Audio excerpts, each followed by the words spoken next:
What's up guys? Gusto na kayo? Pag-usapan natin ngayon kung ano yung mga ginamit kong materyales sa pagbuo nitong Ludwig miniature drums. So unang-una, dito sa may pinakapaa niya, ginamitan ko to ng aluminum at binalutan ko ng silver sticker papers para kumapal.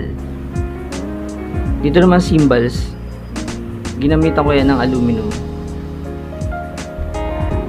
At yung pinakabalot niya na kulay itim, reflective sheeting yan.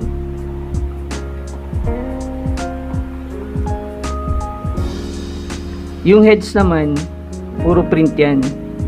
Kung makikita nyo, may mga logo pa ng Remo para sa mga heads.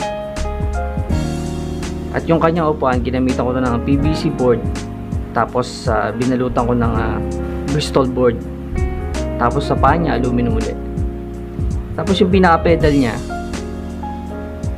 ginamitan ko ng ano yan, ng print para mas detalyado. At sa sticks naman, ginamitan ko to ng syempre toothpicks.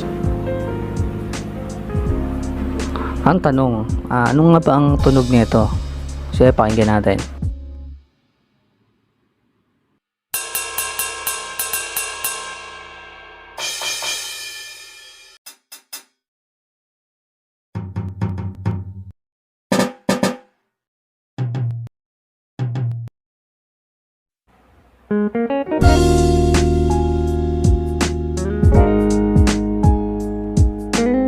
Ayan, muli maraming salamat guys. Hanggang sa mga susunod na videos, maraming salamat.